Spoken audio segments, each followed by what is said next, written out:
اللهم صل على محمد وآله.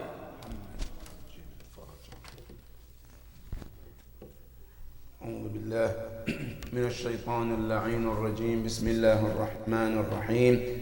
الحمد لله رب العالمين، ثم الصلاة والسلام على أشرف الأنبياء والمرسلين، سيدي وحبيبي ونور قلبي، طب القلوب ودوائها وعافية الأبدان وشفائها ونور الأبصار وضيائها، أبي القاسم محمد. اللهم صل على محمد وآل محمد وعلى أهل بيته الطيبين الطاهرين المعصومين الذين ذهب الله عنهم الرجس وطهرهم تطهيرا. اللهم صل على محمد وآل محمد. قال الله سبحانه وتعالى في كتابه الكريم: أعوذ بالله من الشيطان الرجيم. بسم الله الرحمن الرحيم. وعد الله الذين آمنوا منكم وعملوا الصالحات ليستخلفنهم في الأرض كما استخلف الذين من قبلهم وليمكنن لهم دينهم الذي ارتضى لهم وليبدلنهم من بعد خوفهم أمنا يعبدونني ولا يشركون بي شيئا ومن كفر بعد ذلك فأولئك هم الفاسقون. صدق الله العلي العظيم. اللهم صل على محمد وآل محمد. عباد الله، أوصيكم ونفسي بتقوى الله. My dear brothers and sisters, Assalamu alaikum wa rahmatullahi ta'ala wa barakatuh. Another opportunity, another day, another blessing to thank Allah subhanahu wa ta'ala for giving us another life to say, to live, another day to see, another healthy day to move around. What a great blessing that each one of them deserve a great thankfulness to Allah subhanahu wa ta'ala. And any more or any time we want to thank Allah for any blessing, let it be known that no one of us can thank Allah to the best of what He deserves. Because our Imam Zayn al-Abidin salawatullahi wa salamuhu alayhi, Allahumma salli ala, he spoke to Allah saying, Ya Rabbi ma abadnaka haqqa ibadatik. Oh my Lord, we have not served you the way you deserve. وَمَا عَرَفْنَاكَ حَقَّ مَعْرِفَتِكَ. Now we are able to understand and recognize who you are. وَمَا شَكَرْنَاكَ حَقَّ شُكْرِكَ. We are not able to be grateful to you the way you deserve. That's why anytime we look around, whatever Allah blesses, no matter how much you think you have done enough, absolutely there is more to do and you haven't done enough. But may Allah subhanahu wa ta'ala give us the tawfiq to always recognize His blessings and continue to thank Him for all His blessings, Ya Rabbal Alameen. Ya Allah, we thank you for all your blessings and we send our salutation to our leader, our example, our Prophet, Ar-Rasul sallallahu alayhi wa alihi. Allahumma salli ala Muhammad wa ali.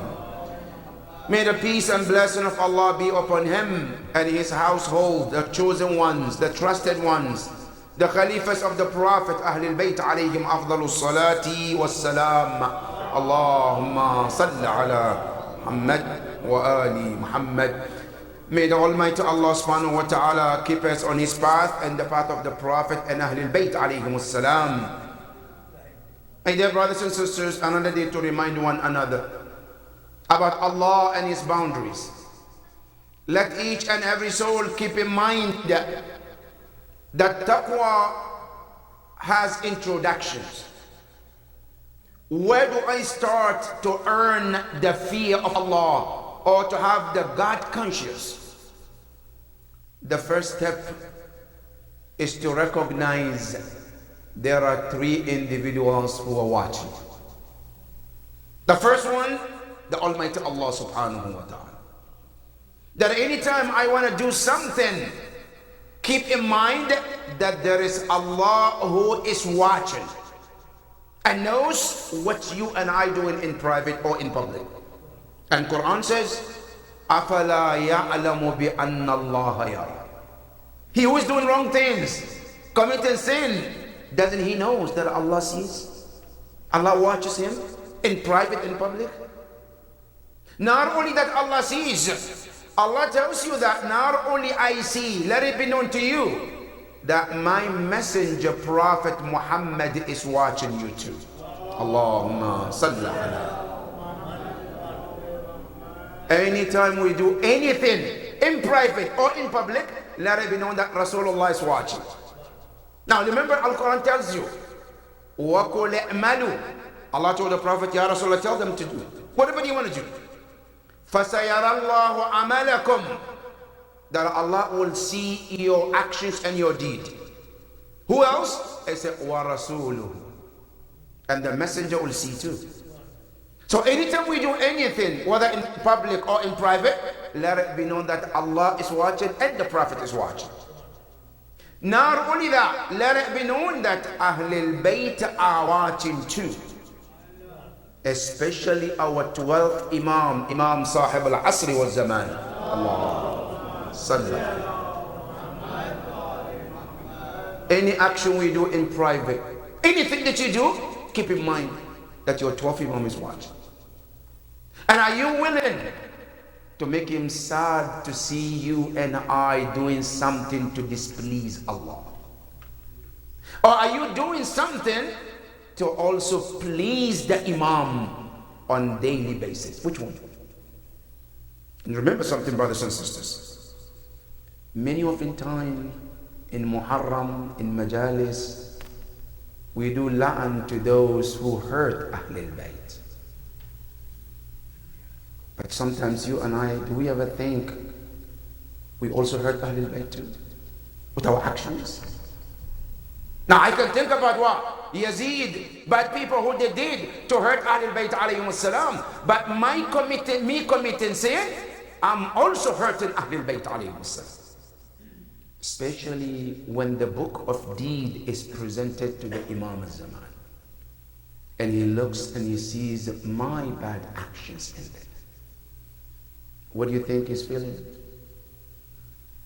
Now, are you willing to make him sad or to make him proud of you? And that is where we have to also remember, before I do anything bad, think about the Imam al-Zaman. That I'm not willing to make him sad. And he's watching. And the book will be presented to him. And I don't want to make him sad. This is the first step of what? Of taqwa Allah subhanahu wa ta'ala. Is to keep in mind that Allah is watching, Rasulullah is watching, and Ahlul Bayt are watching as well. If we are able to keep this in mind, it will help us to minimize sins. And the minimum sins we do, the closer we become to Allah subhanahu wa ta'ala. May Allah give us the tawfiq to do so, Ya Rabbal Alameen. My dear brothers and sisters, today our khutbah, we pause from the verses that we've been talking in Surah Al-Hashr. And today we're going to talk about three important things every Muslim should know about the Imam of his time. Three important things every Muslim, especially every Shi'i, should know about the 12th Imam. If you call yourself Shi'i or Muwalif Ahlul Bayt, there are 3 or 4 or 5 things you should know about him. What are they? And that's what we're going to discuss today. Today, I want to share with you, brothers and sisters, 3 verses from the Quran indicate and clearly talks about Imam al-Zaman.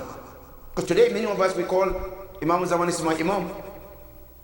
I believe that, inshallah, the day I die, when I get put in the grave, I want me to be reminded when they ask me, Man Imamuk? I want to say, Imam al-Zaman Imam. But can you say that when you don't know anything about that Imam? Can I claim Imam that he's my Imam when I know nothing about him? Now, not only that, Yawm al-Qiyamah, we believe about Shafa'ah, intercession. Now, do I believe in it? Yes. Do I want him to intercede? Yes. Do I know anything about him? No. Now, how can I claim him my Imam when I don't have enough knowledge about him? Number 3, brothers and sisters, it's more important today more than ever before. With all these changes in the world, it's very important for us to recognize and know our Imams and get closer to them as the world is changing. Why is it important? Because the day that Imam Zaman will appear, it might be too late for many of us to recognize him. The day he appears, many of us have not prepared themselves to receive and welcome him, and instead they will reject him. And that will be the disaster any human being can be in. And that's why it's very important today, more than ever before, we need to connect to our Imam on that level, get to recognize him, get to know him, get to prepare ourselves and prepare the world as much as we can for his appearance. And you and I cannot do that unless we have some knowledge about this Imam. And that is why it's very important to know this dua that we read, where we says, Allahumma arifni nafsak, fa innaka in lam tu'arifni nafsak, lam a'rif rasulak. Allahumma arifni rasulak, fa innaka in lam tu'arifni rasulak, lam a'rif imamak. Allahumma arifni imamak, fa innaka in lam tu'arifni imamak, dhalaltu andi. Now you ask Allah for guidance to get to recognize 3 individuals. One is Allah, the second is Rasulullah, the third is what? Is the Imam of your time, right? Because remember, Quran tells you this knowing your Imam is so important, because Yawmul Qiyamah we will be called by the Imam we chose in this world. يَوْمَ نَدْعُو كُلَّ أُنَاسٍ بِإِمَامِهِمْ.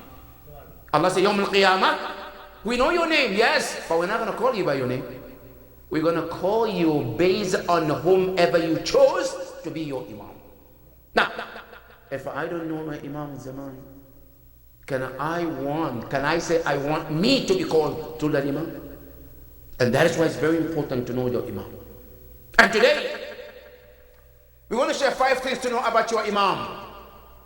And those 5 things, we're going to divide it into 2. Number 1, some clear verses in the Quran that talks about the 12th Imam.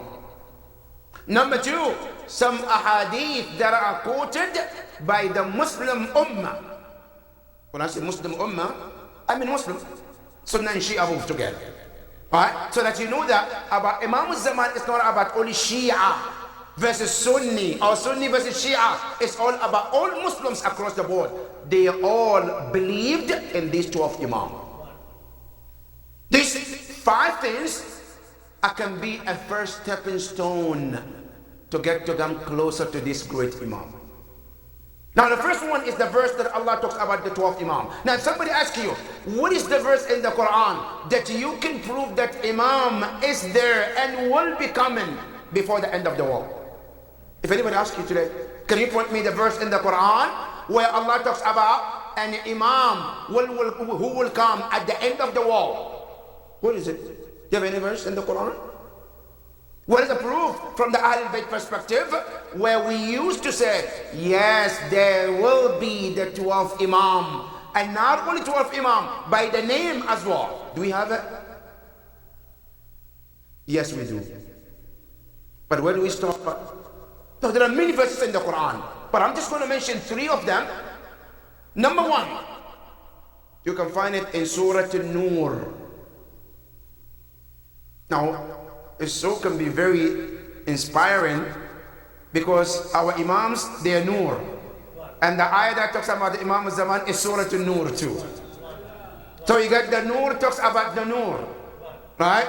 So Surah An-Nur talks about Imam al-Zaman. Which verse? verse 55, where Allah talks about what? About the promise He gave to mankind. And that's what I want people to understand. Imam al-Zaman is not about Shia, Muslims. No. It's about humanity. And Allah promised all humanity. In the verse, Surah An-Nur, verse 55. What does He say? Allah said, Wa'adallah. I promise. Allahu Akbar. Allah say, I promise. Now, can anybody ever seen Allah promise and never follow His promise? Anybody have seen Allah promise that I will do A, B, C and never did it? Now, let's ask Quran. Ya Quran, can Allah maybe break His promise? Allah said, no, I never break my promise.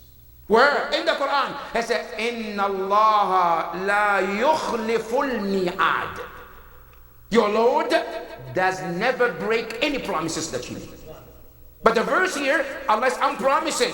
But the question is, Ya Allah, your promise, yes, but the promise is to whom? Allah said, this promise goes to certain individuals. Who are they? It said, only believers. وَعَدَ اللَّهُ الَّذِينَ آمَنُوا. Not وَعَدَ اللَّهُ النَّاسِ. Because why? Yes, the promise is for all mankind. But how many of them believe in Allah? Allah said, I only talk to those who believe in me. And those who believe are the believers. So the promise Allah gave to whom? To the believers. Who are the believers? Allah said, الَّذِينَ آمَنُوا مِنْكُمْ. Amazing. When you look at the verse and the way Allah talks, it's amazing. Allah says, no, I promise the believers among you. Meaning, there are some of us who are Muslims, but Allah says, I don't promise you. Because the Muslim can be Muslim, but he doesn't believe in many things. The promise is for the only who reach to the level of mu'minun. Allah said, those are the one I'm promising. Good.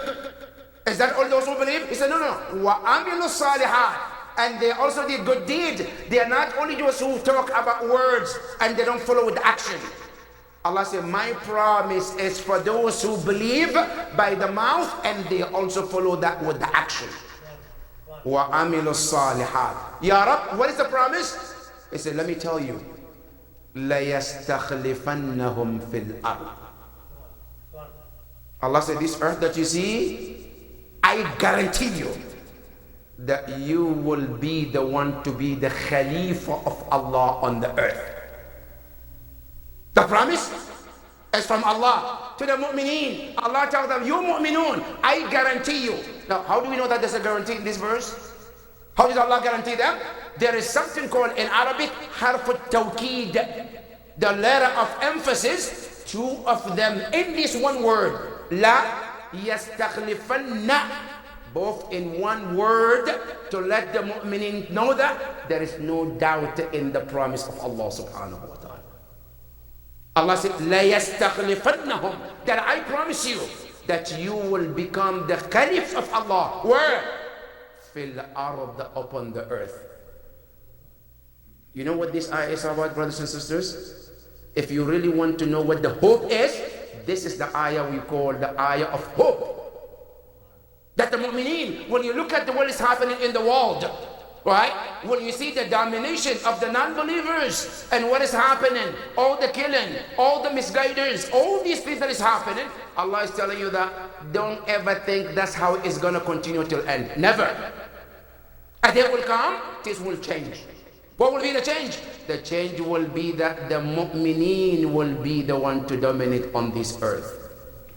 The mu'mineen will be the one to inherit this world. Not only that, Allah said, in case you wonder, it says, my promise, in case you doubt about it, it says, look at the back in the history. كَمَا اسْتَخْلَفَ الَّذِينَ مِنْ قَبْلِهِمْ. There was a time where people lived in the dark time. Oppression, right? Tyranny, injustice, you name it, right? But after people were about to lose the hope, Allah brought them the hope and they lived the life of their dream afterwards. Allah said, look back the history, we did that. The way we did before, we will do it again for you mu'minin today. Ya Rab, what is the example? Allah said, look back in the history at the time of Fir'aun. Who was the example of injustice? Who was the example of tyranny? Who was the example of injustice? To the point where Bani Israel were at the urge of losing hope. But what happened?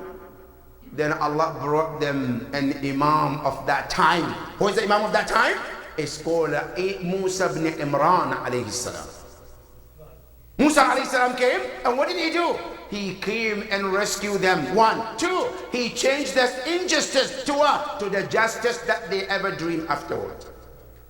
And he gave them the life they never thought they could ever have. Allah said, look at the history, that's what we did.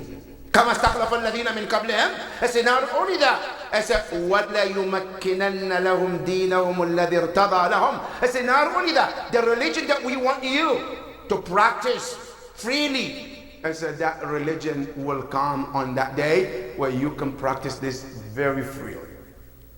You don't have to worry to pray at the airport where somebody is worried about what's going to happen if I pray at the airport. You don't have to worry on that day when you walk on the street with the hijab, if somebody's going to attack me. So you're not going to worry about all of that, because it's going to be the dominant on the earth of that time will be only mu'mineen like yourself. So not only that, I said, وَلَا يُمَكِّنَنَّ لَهُمْ دِينَهُمُ الَّذِي ارْتَدَى لَهُمْ. Then I said, وَلَا يُبَدِّلَنَّهُمْ. Allahu Akbar. This is really the hope. Allah said, not only that, and we will exchange. There'll be a change. What is the change? It says, مِن بَعْدِ خَوْفِهِمْ أَمْنًا.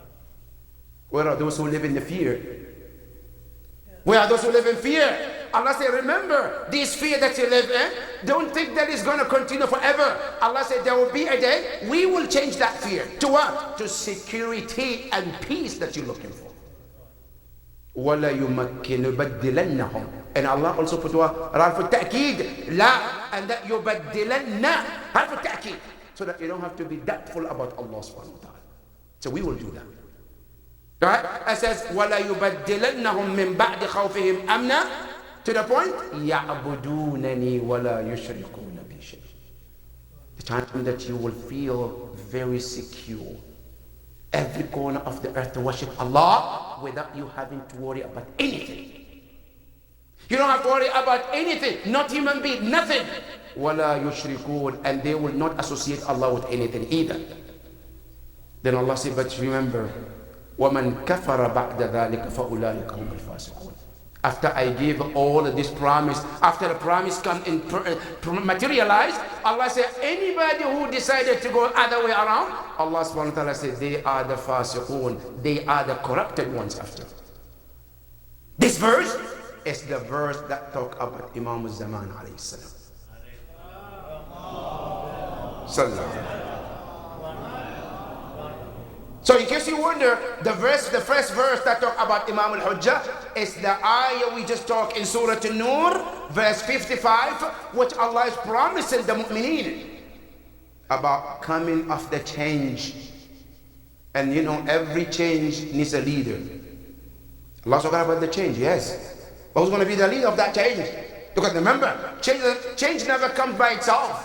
Allah tells you in the Quran, He said, let me tell you, I will never change you if you never take a step of changing yourself. Inna Allah la yughayyiru ma biqawmin hatta yughayyiru ma bi anfusihim. Now question, Ya Rabb, who's going to lead the change?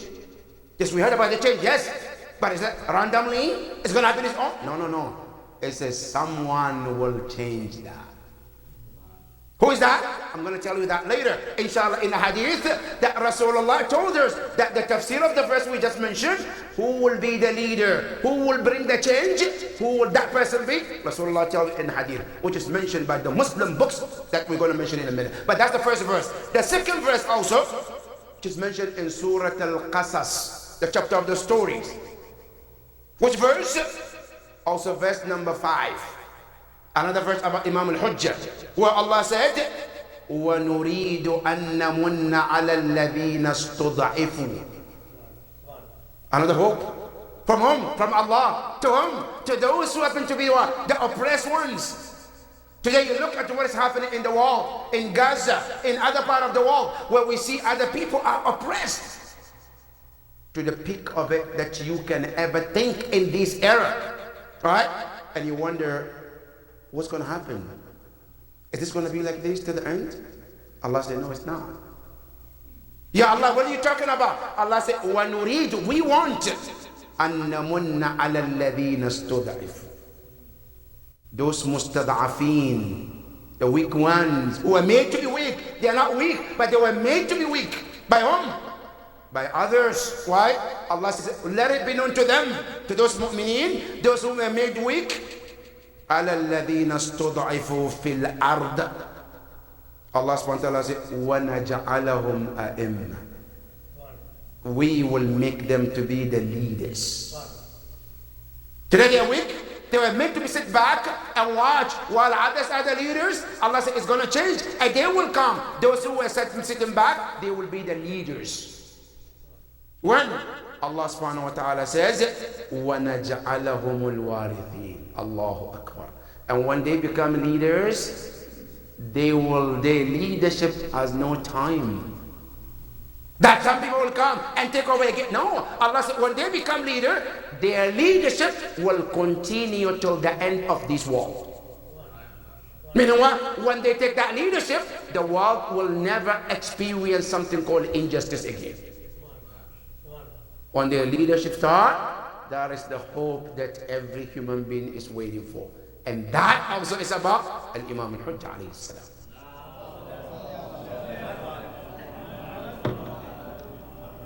That's ayah number 2 in Surah Al-Qasas, ayah number 5. Ayah number 3 also is mentioned in Surah Al-Anbiya.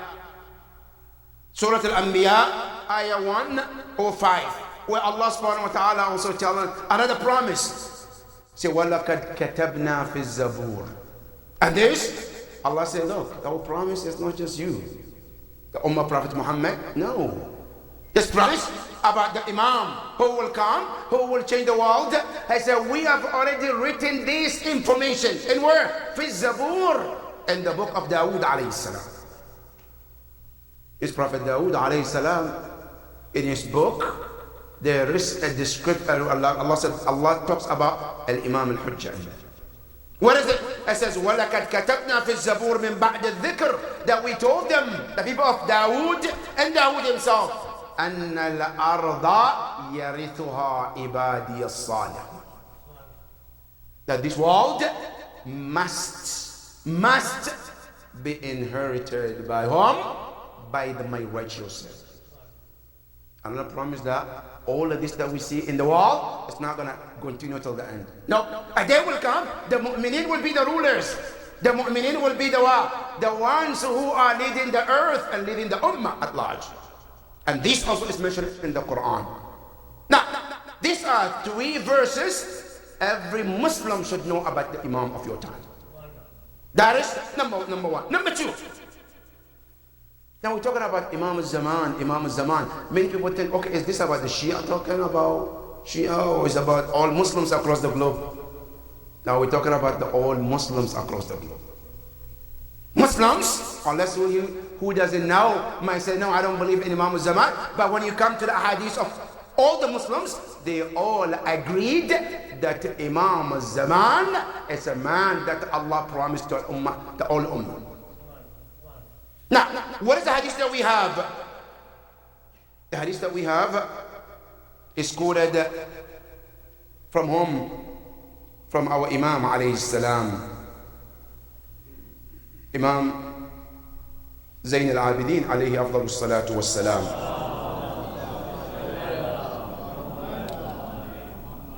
And he's saying to us this hadith, and by the way, this hadith, you can find it in the book called Sahih at-Tirmizi. Tirmizi, you know, is one of the Muslim books that we all read. We all read the book, and we know the narration that is piled in those books. Sahih Tirmizi. And you can find this in Sahih Tirmizi, volume number 2, and page 46. Sahih at-Tirmizi, volume number 2, and page 46. What does he say? He quotes hadith from the Prophet. What the Prophet said? He said, لَوْ لَمْ يَبْقَ مِنَ الدَّهْرِ Wallahi, this is another best promise. I said, if the world is not left except one day, لو لم يبق من الدهر إلا يوم, except one day left. Meaning there is one day left for the Yawm al-Qiyamah. Would Allah let that day come to an end? He said no. The Prophet said no. What happened?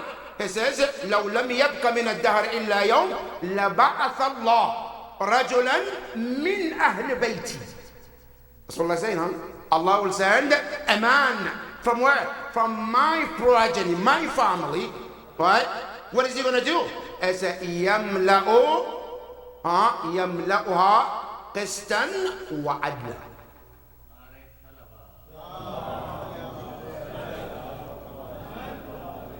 That Rasulullah is saying, huh? This is Sahih Tirmizi. Not only that, another reference also quoted the same hadith, which is known as Sahih Abu Dawood. Sahih Abu Dawood, also volume number 2 and page 207. Quoted the same hadith from Rasulullah. That Rasulullah says, if one day is left for this war to come to an end, it will not end until one man from my family who will come to make that change in the world.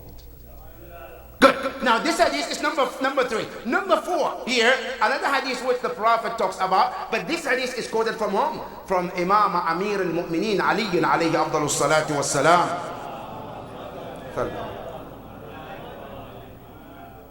Where he says, and then in the narrations, also it's quoted that the Prophet, Imam Ali is quoting from whom? From Rasulullah. Where he says, Inna aliyan imam ummati. The Prophet says about Imam Ali, say Imam Ali is one of the Imam of my ummah. Not only that, it's a Imam min ba'di, after me. Good. It says, wa min wuldihi. And from his lineage, from his children, القائم المنتظر الذي يظهر ليملأ الأرض قسطا وعدلا كما ملئت ظلما وجورا.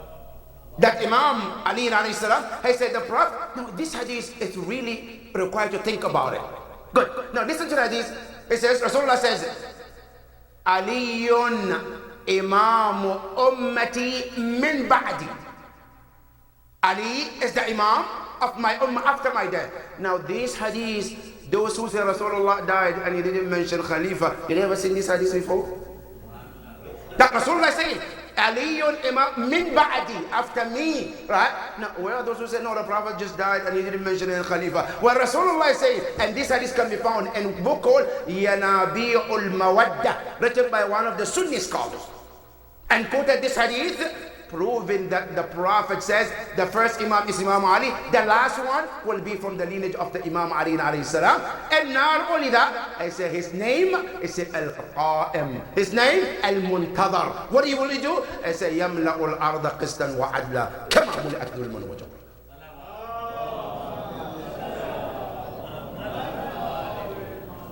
That's from the book called Yanabi al-Mawadda, volume number 2, and page number is 207. The hadith was quoted mentioning about Imam al-Hujjah. Good. Now, what is more important, brothers and sisters, about this great Imam? We all believe that this Imam, in some narrations, it's quoted that the Imam will have 2 ghaiba, 2 occultations. One is called Al-Ghaiba al-Kubra, one is called Al-Ghaiba al-Sughra. Al-Ghaiba al-Kubra is what we're into right now. Al-Ghaiba al-Sughra, which started with Imam al-Hujjah and was lasted for 69 years. Al-Ghaiba al-Sughra lasted for 69 years. Then after that, Al-Ghaiba al-Kubra started.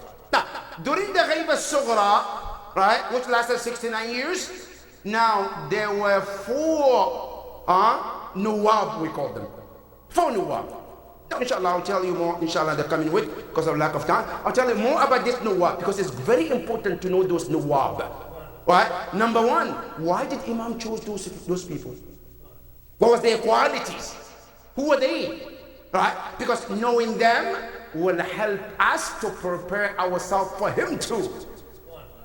That is number 1. And number 2, Also, one is the very important message here, brothers and sisters, because we have some people among the Shia also who says, Imam Zaman in the second occultation, he just left and he didn't mention anybody.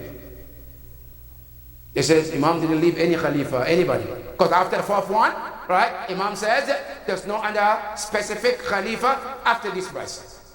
Good. And they said, these people, they said, but Maraja is all about made up. I don't know if you heard it. It's about this Maraj, Homs, and all, it's just something made up. I have a question. If Imam al-Zaman that we all believe in, right, in Ghaib al-Sughra, he did not disappear fully, but he made sure there are someone to keep contact with him. And you think in Ghaib al-Kubra, he will leave without Khalifa? This is similar saying to what Muslims says. Rasulullah, we believe that when he was going to Medina, yes, he left Imam Ali to replace him. Yeah, but before he died, he left without Khalifa. The same thing. They said, Rasulullah, yes, of course, the Ayah Quran talk about it. Before he left to Medina, which is this in the same country, right? He left someone to sleep on his bed, and he made sure that somebody succeeded him, right? But okay, now this is a short trip, and he's not dying. He's just going to another city, but he made sure somebody replaced him. Good.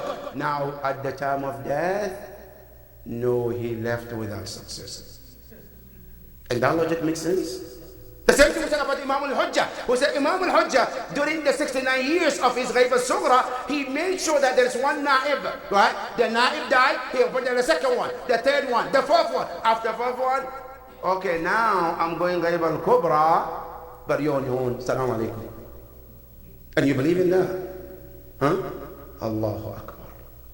We know in Ahlul Bayt alayhim as-salam, we know that Imam al-Zaman, if he's concerned about Ummah during Ghaib al-Sughra, where he can be seen, he can be met by certain individuals, and he makes sure that there are people to connect between him and the Ummah, during Ghaib al-Kubra, of course, will be more important to leave somebody to connect with him. And those individuals that he left during the Ghaib al-Kubra, according to the ahadith, are the ulama and maraja al-alam. These are the ones who succeeded Imam during the Ghaib al-Kubra. Now, but how did that come about? Inshallah, we will talk about it more into coming khutbahs, but we pray to Allah subhanahu wa ta'ala to give us a ma'rifah about this great Imam, Ya Rabbal Alameen. Ya Allah, day in, day out, help us to get the ma'rifah about this 12th Imam, Ya Rabbal Alameen. Ya Allah, we ask you, let us to prepare for ground for his appearance, Ya Rabbal Alameen. Ya Allah, we ask you, day in, day out, Ya Allah, help us to prepare ourselves for him, Ya Rabbal Alameen. بسم الله الرحمن الرحيم والعصر إن الإنسان لفي خسر إلا الذين آمنوا وعملوا الصالحات وتواصوا بالحق وتواصوا بالصبر.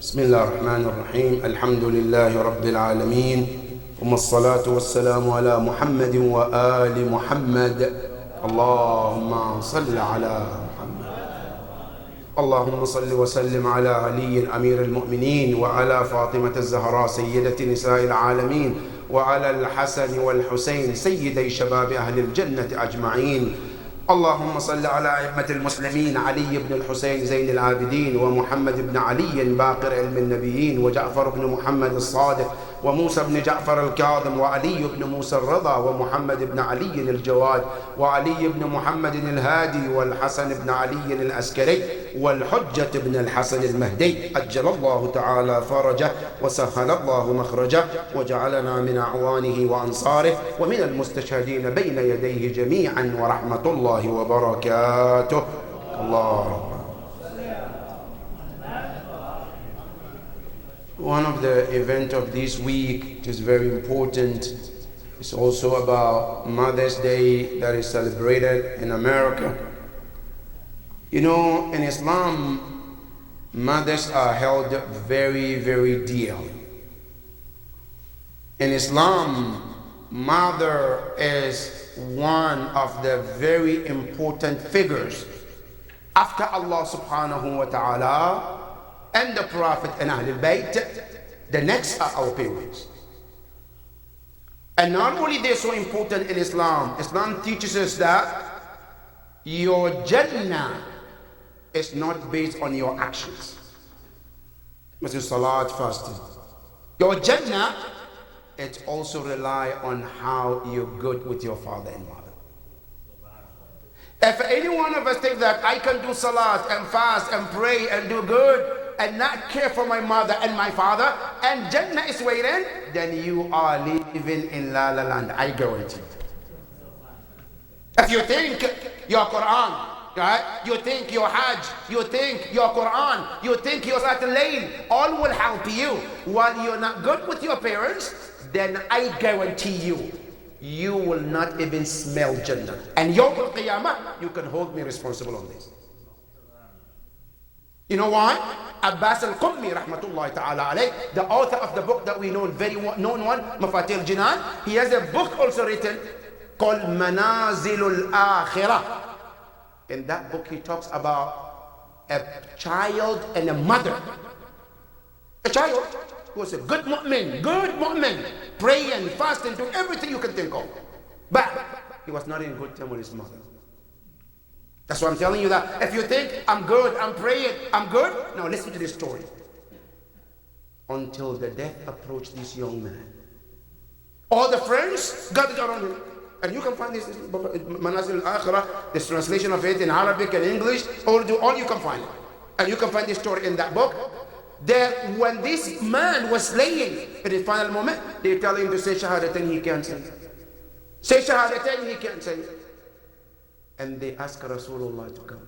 Now, if you want to know that this young man is religious, they ask Rasulullah, and Rasulullah came to see him. That tells how religious this young man is, that the Prophet could come and see him in that moment. Good. Rasulullah came, as they say, Ashhadu an la ilaha illallah. He couldn't say. Say, Ashhadu an la ilaha illallah. He couldn't say. The Prophet told him, what did you see? I say, Ya Rasulullah, I see someone coming, so scary. Ya Rasulullah, help me. The Prophet said, Ashhadu an la ilaha illallah. He couldn't say. Finally, the Prophet was told by Jibreel, Ya Rasulullah, the problem is somewhere else. Where? It's his mother. They brought the mother. You know your son is struggling because of you. Can you do something? Can you do something? She said, yes. What can I do, Ya Rasulullah? Forgive him. Whatever he has done to hurt you, forgive him. She said, Ya Rasulullah, I forgive. Immediately, like the door was open for him. Like when the mother was not happy, like something locked his throat, he couldn't say it. The moment she let him go, she forgave him. The young man said, Ashhadu an la ilaha illallah wa ashhadu anna Muhammadan Rasulullah.